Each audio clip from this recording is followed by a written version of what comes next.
Assalamualaikum warahmatullahi wabarakatuh. Wassalatu wassalamu ala asyrofil anbiya'i wal mursalin nabiyina Muhammadin sallallahu alaihi wasallam wa ala alihi washabihi ajmain. Wa qala Allah ta'ala fil Qur'anil Karim, ittaqullaha wa tuqatihi wa la tamutunna illa wa antum muslimun. Amma ba'du. Oke, selamat siang para seluruh YouTube. Ketemu lagi dengan saya Agung Wijanarko. Seperti biasa teman-teman, di siang hari ini saya pengen menyapa para sobat-sobat saya, teman-teman saya, seluruh saya yang sudah subscribe dan join di kanal YouTube saya ini. Jadi teman-teman, seperti biasa di siang hari ini saya mengajak teman-teman untuk ngobrol santai seputaran hal-hal yang bersifat religius. Jadi teman-teman, mungkin ada di antara teman-teman yang lagi nonton video ini yang pernah mendengar tentang terminologi orang yang beruntung dan orang yang merugi di dalam Al-Quranul Karim. Jadi sering sekali ya kalau kalau kita baca, kita buka Al-Quranul Karim itu sering ada redaksi di situ yang ditujukan menyebutkan tentang orang-orang yang merugi dan orang-orang yang beruntung. Nah, kenapa ada konsep tersebut? Karena memang berdasarkan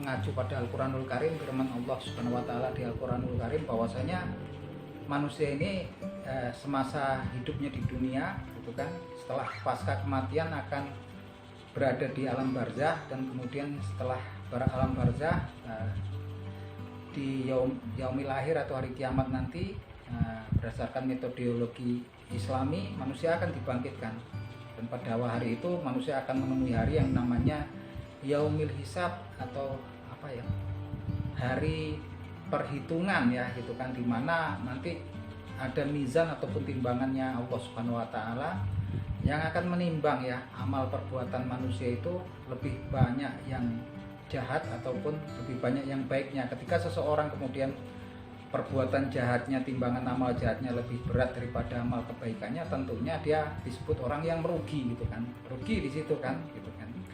Kemudian kalau orang-orang yang kemudian amal soleh dan amal perbuatan baiknya lebih berat daripada amal kejahatannya gitu kan, itulah orang-orang yang beruntung pada hari itu kan. Nah, konsepnya seperti itu, dimana orang yang merugi ya konsepnya nanti akan masuk ke neraka jahanam, dan orang-orang yang beruntung akan terselamatkan dari neraka jahanam, utamanya mendapatkan surganya Allah Subhanahu wa Ta'ala yang dijanjikan oleh Allah Subhanahu wa Ta'ala. Nah, itu. Oleh karena itu teman-teman, ketika kita tahu konsep dasar tersebut, kita memang harusnya ini ya teman-teman, mulai mempelajari konsep-konsep untuk menjadi orang yang beruntung di sini, jangan menjadi orang yang merugi. Jadi di beberapa ayat di Al-Quranul Karim itu sudah diberikan contoh konsep tentang orang-orang yang beruntung menurut Allah Subhanahu wa Ta'ala, yang difirmankan Allah Subhanahu wa Ta'ala di Al-Quranul Karim. Kita coba bahas beberapa ya gitu kan. Contohnya salah satu ayat ini yang bunyinya sebagai berikut: A'udzubillahi minasyaitonirrajim, bismillahirrahmanirrahim, wal takum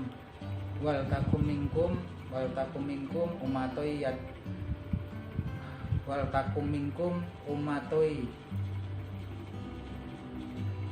yad'una ilal khairi wa ya'muruna bil ma'rufi wa yanhauna 'anil munkar ulaika humul muflihun.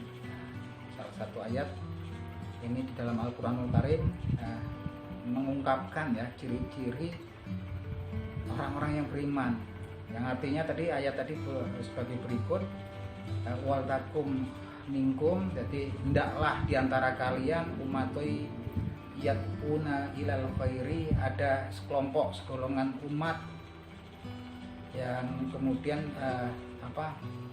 menyeru manusia untuk melakukan kebaikan, wa ya'muruna bil ma'rufi, kemudian menyuruh untuk berbuat yang ma'ruf gitu kan.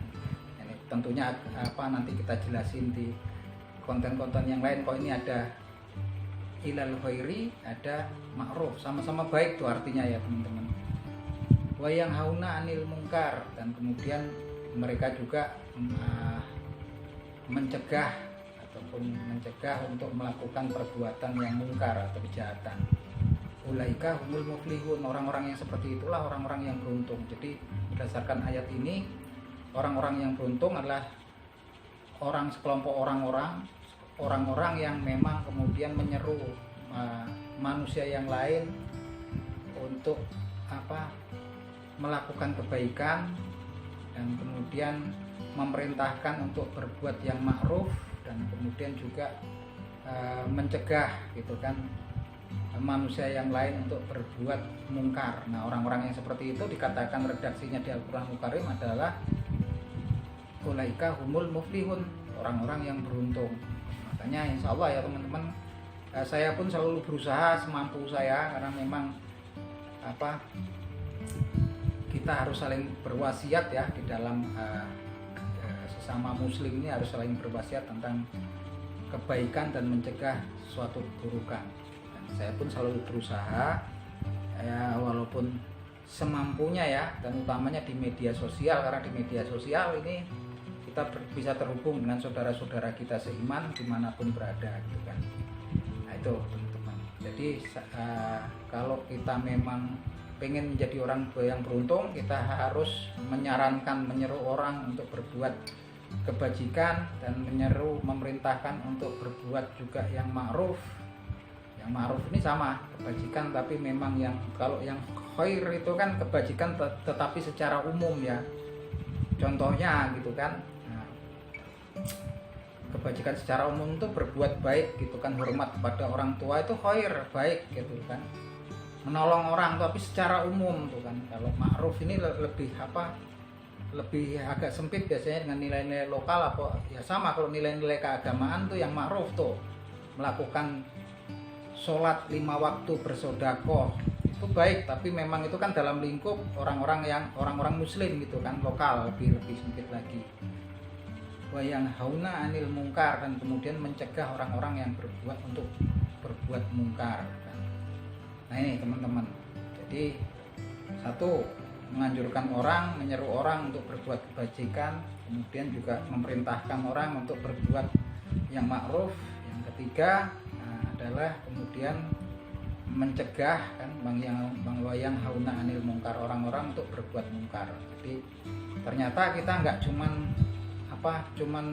diwajibkan untuk melulu beribadah kepada Allah Subhanahu wa taala, tapi juga ada perintah.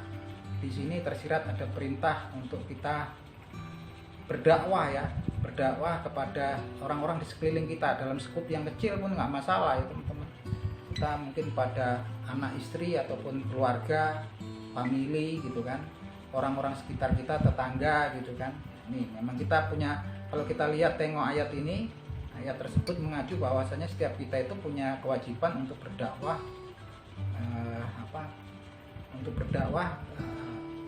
terhadap orang-orang di sekitar kita ya teman-teman. Di ayat yang lain disebutkan juga tentang ciri-ciri orang yang beruntung ya. Salah satunya di surat Al-Asr yang bunyinya seperti berikut. A'udzubillahi minasyaitonirrajim. Bismillahirrahmanirrahim. Wal asri innal insana lafii khusrin illa alladziina amanu wa 'amilus sholihati wa tawassaw bil haqqi wa tawassaw bis sabr. Wal asri, dengan nama Allah Subhanahu wa taala, dengan nama Allah yang Maha Pengasih lagi Maha Penyayang. Wal asri innal insana lafii khusrin. Ini masa sungguh manusia itu dalam kerugian yang sangat besar nih. Katakan orang tua hampir nyaris semuanya dalam kerugian. Berarti banyak nanti yang mengalami kerugian. Ila kecuali ilaladina amanu, aladina amanu, orang-orang yang beriman, wa amilus sholihati wa tawassaw bil haqqi wa tawassaw bis sabr. Orang yang beriman, kemudian orang yang beramal soleh, kemudian orang-orang yang saling berwasiat ya terhadap sesuatu yang benar, yang hak, dan berwasiat untuk sabar ya teman-teman. Jadi ternyata itu tergabung jadi satu kesatuan ya antara orang-orang yang beriman juga sepertinya nggak cukup kalau nggak kemudian beramal soleh, dan cuman beriman beramal soleh juga kayaknya belum cukup kalau belum kita berwasiat kepada saudara-saudara kita tentang sesuatu yang hak gitu kan, tentang kebenaran, dan wasiat untuk saling sabar untuk terhadap cobaan dan ujian dari Allah Subhanahu wa taala selama kehidupan kita di alam dunia ini. Nah, itu teman-teman. Jadi beriman, kalau mau beruntung tuh ya, beriman, kemudian beramal soleh, dan kemudian berwasiat tentang segala sesuatu yang sifatnya kebenaran, hak, dan berwasiat untuk saling untuk selalu sabar ya teman-teman. Nah itu teman-teman, itu jadi komponen-komponen untuk menjadi orang yang beruntung itu udah disebutkan gitu kan. Nah itu teman-teman, semoga obrolan ini bisa jadi masukan buat teman-teman lah yang pengen nanti jadi orang yang beruntung, jadi bukan menjadi orang yang merugi, karena memang hidup kita di dunia ini pada hakikatnya memang ada batasannya gitu kan. Manusia hidup itu kan, harapan hidup manusia sekarang kalau di Indonesia kurang lebih kan untuk wanita sekitar 67 tahun ya, kemudian kalau untuk laki-laki itu sekitar 65 tahun ya, lebih rendah gitu kan. Nah itu artinya kalau kita usianya sekitar 48, 50, kita udah bisa berhitung lah teman-teman, bahwasanya memang waktu kita yang tersisa nggak banyak lagi gitu kan. Nah artinya kita memang kemudian mulailah kita berhitung, kita mulai mengkalkulasikan ya amal perbuatan kita, mana yang kejahatan yang kita buat kira-kira seberapa banyak, berapa tahun dalam usia kita berbuat kejahatan, dan kemudian seberapa tahun dalam usia kita di dunia ini berbuat kebajikan ataupun amal soleh gitu kan. Artinya kita udah bisa menghitung kira-kira kita akan jadi orang yang beruntung ataupun yang merugi. Kalau kemudian menjadi orang yang udah ngerasanya banyak ya aman insya Allah, tapi kalau kemudian hitung-hitungannya memang banyak dosanya, kayaknya berat ya, memang kita terus harus cepat-cepat mempersiapkan dengan melihat konsep-konsep menjadi orang yang beruntung itu seperti apa, berdasar dari firman Allah Subhanahu wa taala yang termaktub di Al-Qur'anul Karim.